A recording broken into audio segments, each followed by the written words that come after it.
cómo se forman los volcanes, qué alimentos requiere tu cerebro, qué virtudes tienen los murciélagos, cómo tratar enfermedades con nanomedicina. Esto y mucho más en Científicamente.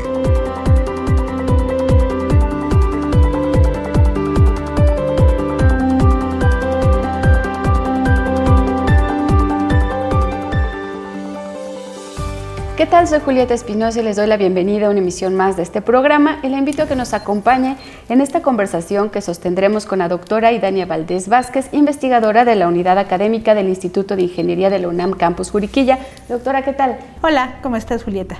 Y con el doctor Germán Buitrón Méndez, también investigador de la Unidad Académica del Instituto de Ingeniería. Doctor. ¿Qué tal, Julieta? ¿Cómo estás? Y pues el tema es bastante interesante. Vamos a hablar acerca de las aguas residuales. Estas aguas que, conocemos como desechos antropogénicos y que, vamos a empezar con la definición. Doctor, ¿qué entendemos por aguas residuales? Pues una vez que se utiliza el agua en una casa o en una industria, sale ya utilizada, digamos, y eso se conoce como aguas residuales, lo que se genera después de utilizar el agua, ¿no? Y tiene diversos contenidos de contaminación, dependiendo del uso que se le haya dado. Claro, ¿podríamos hablar de alguna clasificación de estas aguas residuales? Es decir, a veces escuchamos comúnmente aguas jabonosas, aguas, por ejemplo, que vienen de las cocinas. ¿Hay alguna clasificación, doctora? Sí, de hecho pudiéramos decir que pudiera haber varias clasificaciones dependiendo del enfoque que lo queramos ver. A mí me gustaría tal vez decir que podemos clasificarlas en aguas municipales o domiciliares, que son las que se generan justamente en nuestros domicilios, pero también van a estar las aguas residuales que se generan en las industrias. Entonces puede haber agua residual industrial y aquí sí tenemos una gran diversidad de contaminantes que puede estar presente. También aguas que se generan en la agroindustria, hospitalarias, por ejemplo, que también tienen características muy particulares. ¿Y hay algún tipo de tratamiento general para todo lo que podemos llamar aguas residuales o hay tratamientos específicos dependiendo del tipo de agua residual que sea? Sí, son tratamientos específicos, pero en general lo que se busca, ha venido evolucionando qué se busca para el tratamiento. Entonces, primero fue quitar patógenos. Eso fue el primer método de tratamiento de aguas que instalaron en Londres y después en Chicago, cuando había epidemias de cólera y vieron que había una relación entre tratar el agua, quitar estos patógenos y disminuir las enfermedades. Luego vino la remoción de materia orgánica y después nutrientes, luego posteriormente los contaminantes emergentes. Los contaminantes emergentes son, por ejemplo, las drogas, los fármacos que consumimos, drogas, también hormonas que están presentes en el agua y que cada vez es más difícil quitarlos, ¿no? Ha habido esta evolución y tiene que ver con las técnicas también, con lo que buscamos en el agua, ¿no? ¿El tratamiento de aguas residuales es una solución ante esta creencia de el agua se va a terminar?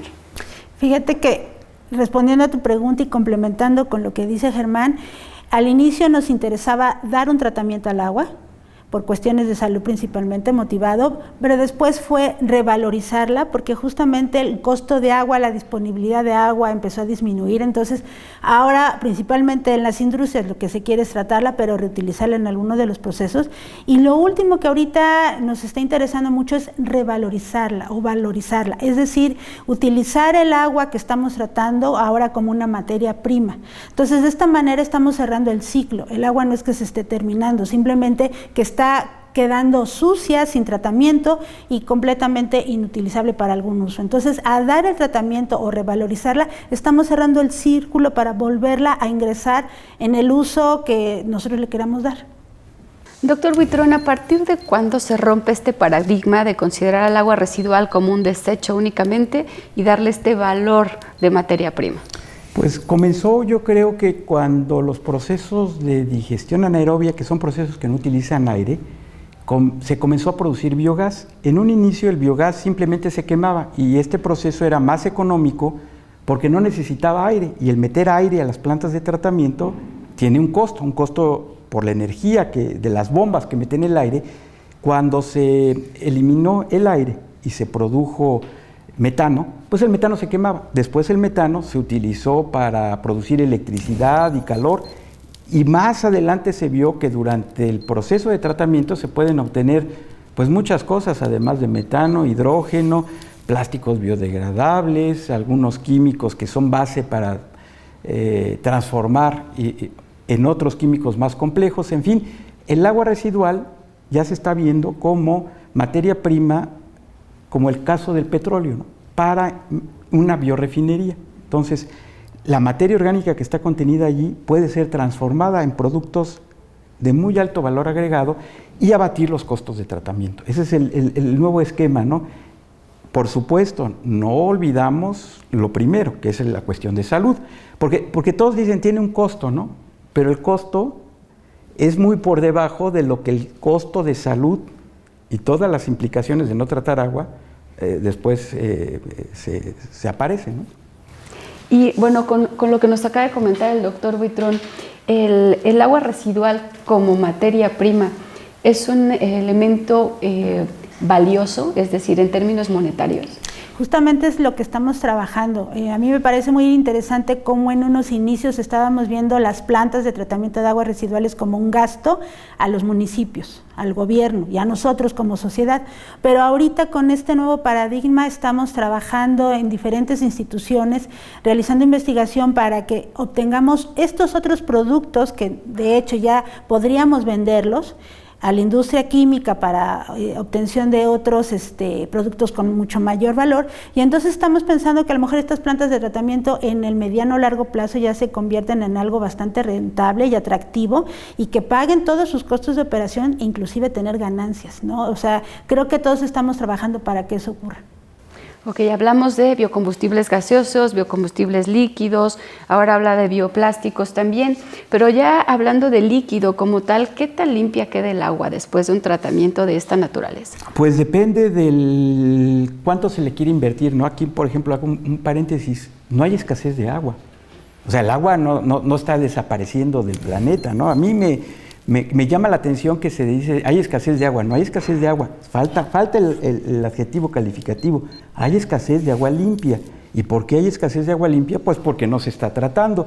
Y no es novedad, es un balance de materia. Si tenemos una cantidad de agua y no más, y no la tratamos, pues se va a acabar, la presa se va a acabar, y si no le regresamos a la presa, pues ¿de dónde queremos que salga, no? Es un ciclo, como dijo ya la doctora Idani.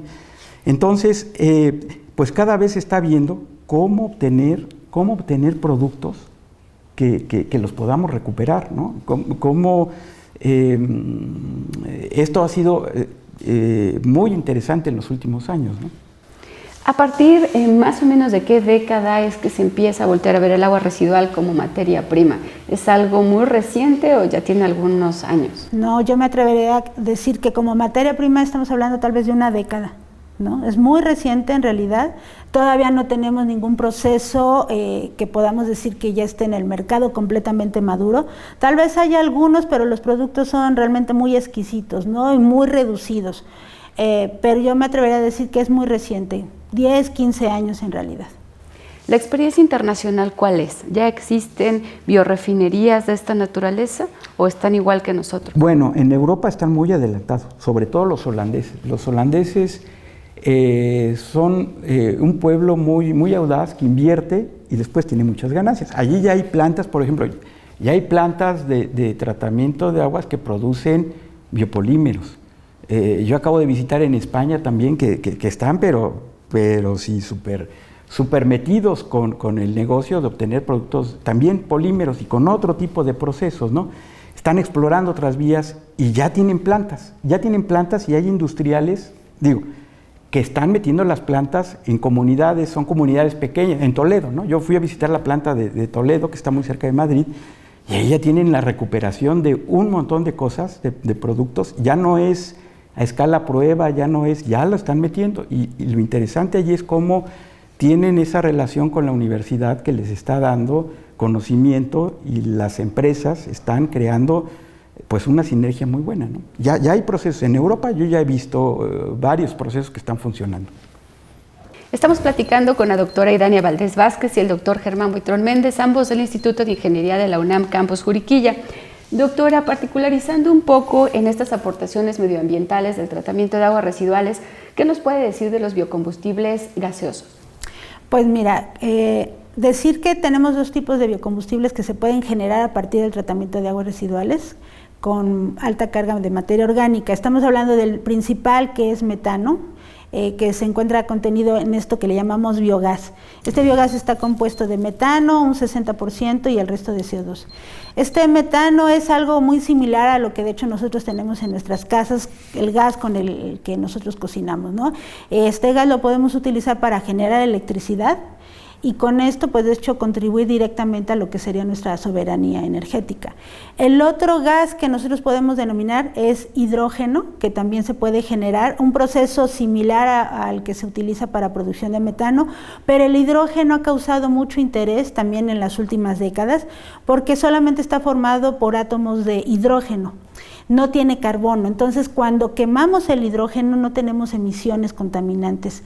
Entonces hay toda una economía del hidrógeno que hay mucho interés en ella justamente para reducir las emisiones que estamos teniendo y llegar a una sociedad totalmente descarbonizada, ¿no? Entonces el hidrógeno, aunque en evolución tecnológica está un poco más atrás que el metano, el interés que hay en él es muchísimo más alto.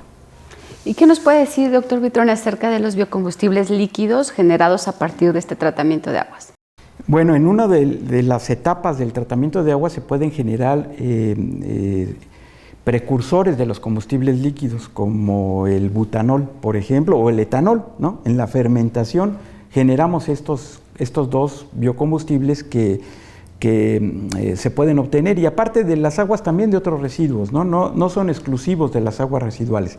Y en general, ahorita el tema es aguas residuales, pero de cualquier residuo que contiene materia orgánica podemos obtener butanol, etanol, acetona, por ejemplo, que son solventes que ya se venían utilizando, son procesos muy conocidos desde antes de la Primera Guerra Mundial y que se buscaban. No había plantas petroquímicas, ¿no? Se buscaban con fermentación de otros materia prima, ¿no? Pero ahora se está viendo con el agua residual. Y bueno, estos biocombustibles de los que habla el doctor Buitrón, ¿qué tan comunes son en el uso diario? Es decir, ¿quién los utiliza? ¿Qué tipo de empresas? O si nosotros en el día a día los utilizamos y no nos damos cuenta, tal vez. ¿Etanol y butanol? Bueno, decir que como biocombustibles el interés en estos dos, etanol o butanol, es porque podemos utilizarlos directamente en nuestros automóviles. Podemos sustituir una parte de la gasolina que estamos ahorita utilizando y meter a nuestro automóvil directamente etanol o butanol. De hecho, ya hay tecnología para que nosotros pudiéramos sustituir completamente la gasolina por estos biocombustibles. En otros países esto ya está bastante avanzado. En México ya hay investigación muy sólida que permite decir, de hecho, qué materias primas están disponibles, aguas residuales y otras, de hecho, de la agricultura, y de hecho tenemos localizados hasta dónde pudiéramos poner estas plantas para producir estos biocombustibles, ¿no?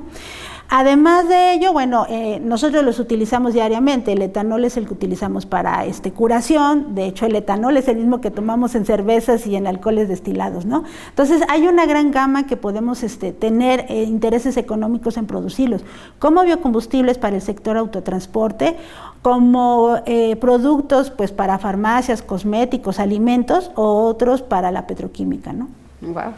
Y bueno, ahora hablemos un poco de bioplásticos. Y aquí me gustaría pedirle al doctor Buitrón que nos hiciera un breve paréntesis, porque comúnmente observamos en el supermercado que bueno, hay bolsas que dicen 100% biodegradables y que bueno, en realidad no lo son. ¿Y qué aportación puede dar este tipo de tratamiento de aguas residuales para generar bioplásticos que sí lo son? Que sí lo son. Sí, mira, es interesante porque, por ejemplo, en Estados Unidos no le ponen biodegradable, le ponen compostable a los plásticos que aquí en México conocemos como biodegradables. Allá le ponen la palabra compostable, que se desbaratan, es nada más eso. Biodegradables que se transforman a CO2, y eso es bien difícil. En cambio, los que se obtienen de las bacterias, los que producen las bacterias que tratan el agua, esos sí son 100% biodegradables. Su nombre genérico, complicado, es polihidroxialcanoatos, ¿no? PHAs. Estos PHAs son biodegradables porque los producen las bacterias, ¿no? De hecho, es un material de reserva, los producen cuando les causamos un estrés y acumulan, como nosotros, ¿no? Cuando acumulamos la grasa, ellos acumulan los polihidroxialcanoatos y cuando ya no tienen estrés o no hay condiciones de penuria, pues lo consumen. O sea, las bacterias lo consumen. Entonces, también la investigación está en cuándo cosecharlos antes de que lo consuman, pero son totalmente biodegradables por esta razón, ¿no? Y eso sí, si se ponen, se desechan, eso sí se transforman a CO2 y agua, ¿no?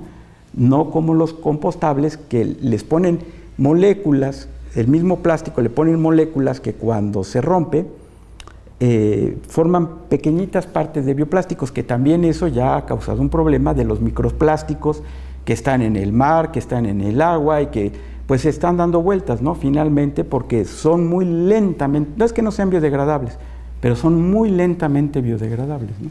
Y se están acumulando. Pues en el campus Juriquilla de la UNAM contamos con una unidad académica del Instituto de Ingeniería, justamente con un laboratorio dedicado al tratamiento de aguas residuales, donde se hace investigación de punta referente a estos temas que venimos hablando, y destaca una palabra, que es la palabra bacteria. ¿Qué hacen las bacterias o en qué se están empleando para poder aportar estos productos de valor agregado? Bueno, me gustaría decir primero que las bacterias son organismos minúsculos, que no los podemos ver a simple vista, necesitamos un microscopio para poder observarlos. Las bacterias en realidad es un ser vivo el más diverso que hay en este planeta. En nuestro cuerpo, de hecho, sabemos que un gran porcentaje, si juntáramos todas las bacterias que tenemos en nuestro cuerpo, casi tendrían el peso de nuestro cerebro. Imagínate, bacterias que están en nuestro cuerpo y no son malas. O sea, las últimas investigaciones están mostrando que, de hecho, por el tipo de bacterias que nosotros podemos tener en nuestro cuerpo, tienen influencia no solo en nuestra salud, sino en nuestro humor. Dicen que hay unas bacterias que nos hacen felices y otras que no. Eso nada más para dar el contexto de lo que típicamente decimos bacteria y queremos matarla, ¿no? Y más ahora con esta contingencia sanitaria de la que venimos saliendo. Las bacterias en particular que están en las aguas sucias, nosotros las sacamos, les damos las condiciones para que crezcan y utilicen entonces toda esa suciedad que está en el agua como su alimento, la transforman en más bacterias y el agua queda limpia, ¿no? Hay una gran diversidad de bacterias y dependiendo de las condiciones de temperatura, de oxígeno, de luz que nosotros les demos, van a crecer uno u otro tipo y entonces, además de tener el agua limpia, vamos a tener toda esta gama de productos que hemos estado hablando. Es decir, las bacterias que producen los biocombustibles líquidos no son las mismas que las que producen biocombustibles gaseosos y no son las mismas que nos producen los polímeros biodegradables, ¿no? Entonces, en eso se basa la investigación que estamos haciendo justamente en la unidad de Juriquilla, identificar cuáles son estas bacterias y cómo promover su crecimiento para tener esos dos beneficios, limpiar el agua y obtener el producto que nosotros estemos buscando. Y bueno, ¿cómo se entrena a una bacteria? Es decir, la doctora nos acaba de mencionar que no se ven, necesitamos un microscopio, pero ¿cómo las entrenan para que coman lo que ustedes necesitan que coman, la cantidad, y que además generen un producto de valor agregado? Primero es una selección, o sea, las patógenas no nos interesan y no sobreviven en las condiciones que nosotros utilizamos para tratar el agua, ¿no? Se elimina la mayoría. Y esta selección buscamos que también, si fueran las bacterias simples, no nos serviría, porque el proceso requiere que se queden en el reactor, en el tanque donde las estamos utilizando. Entonces, la primera condición que buscamos es que se agrupen, ya en un proceso a escala real, ¿no? Que se agrupen, que formen agregados, gránulos o flóculos y que después se puedan separar fácilmente. Estas agrupaciones, después lo que hacemos en el proceso es optimizarlo. ¿Y en qué consiste optimizarlo? Que se aumente la velocidad, ¿sí? Que el tiempo de tratamiento disminuya, dándoles las condiciones más adecuadas del pH, de cómo los tenemos que alimentar, si los alimentamos muy rápido, si los alimentamos despacio a los microorganismos. Y todo esto ha hecho, y es donde nosotros nos enfocamos en nuestras investigaciones, en tener procesos más robustos, es decir, que cuando se utilicen en la industria no tengan variaciones y más eficientes, digamos, porque se hace más pequeño el reactor, es lo que buscamos, ¿no? Y que tenga menor consumo, para hacer el proceso más pequeño, las bombas y todo lo que está asociado, pues va a ser más pequeño y va a ser más económico, ¿no? Claro. ¿Y qué industrias o qué tipo de industrias se han visto impactadas con estas investigaciones? Es decir, ¿qué tipo de agua residual han empezado a trabajar? Bueno, es que ahí hay una gran diversidad. De hecho, me gustaría dar algunos ejemplos y que el doctor Germán complemente. Principalmente las aguas de origen domiciliario, en donde los beneficiarios pues es directamente los beneficios, porque estamos generando tecnología para que estas plantas sean más baratas, sean más pequeñas, ¿no? Entonces ahí salimos beneficiados todos como sociedad. Después ya, pues dependiendo del tipo de industria y el agua que se esté generando, aquí me gustaría darle la palabra al doctor Germán, porque en particular se están utilizando agua agroindustrial de importancia para Querétaro, ¿no? De 2 industrias en particular. Doctor, pues adelante, hablemos de estas dos grandes industrias. Pues bueno, el agua de la industria vitivinícola y el agua de la industria de fabricación de quesos, ¿no? De la industria láctea.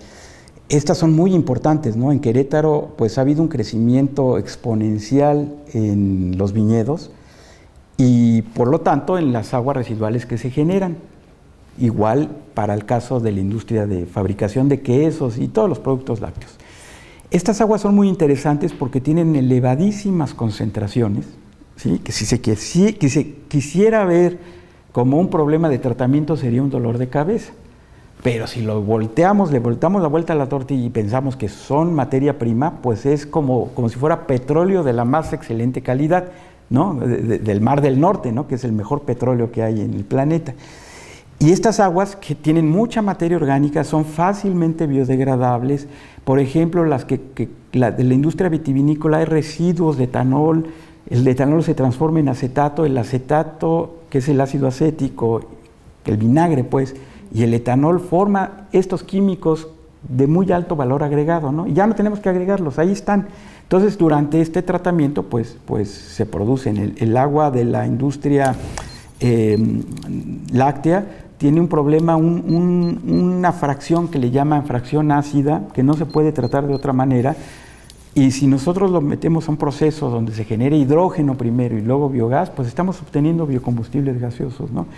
Y pues esto es importante porque creo que hemos incidido muy fuerte en la literatura, digamos, al menos, y queremos ya traspasarlo a que esto se haga una realidad y ya haya plantas de esto en el país, ¿no? O sea, lo que el grupo ha publicado en cuanto a aguas vitivinícolas no es despreciable y muy por arriba de regiones como Ensenada, ¿no? Que desde cuándo ya tienen vino. Claro. Y ha sido muy interesante por los resultados prometedores, ¿no? Que se han obtenido.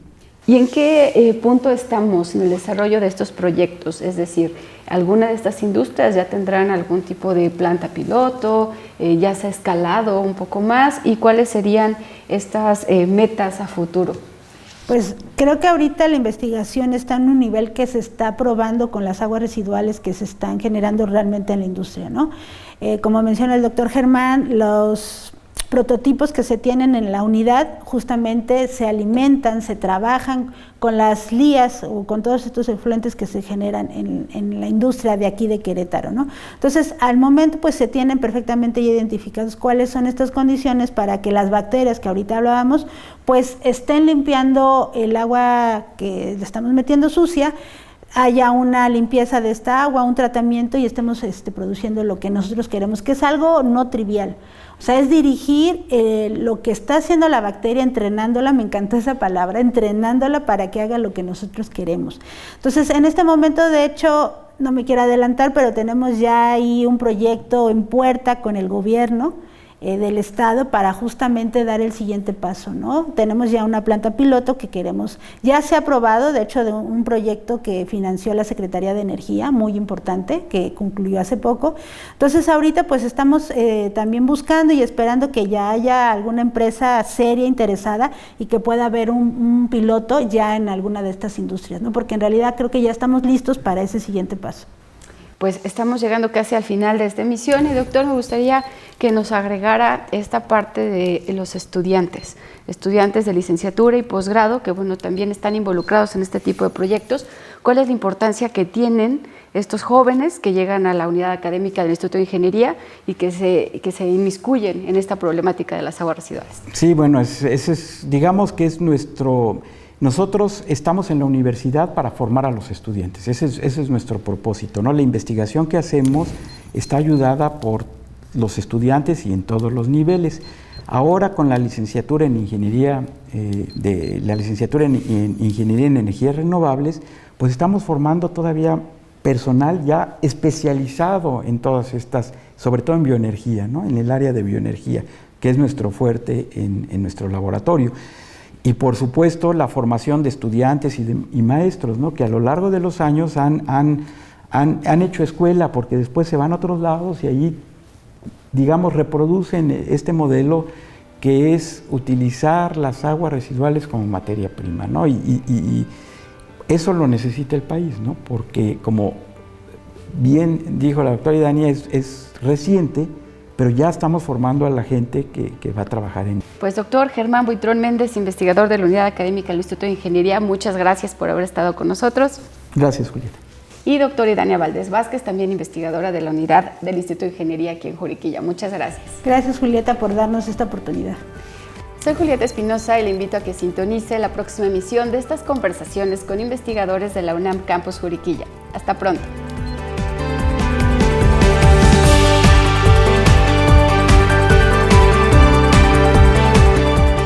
Científicamente.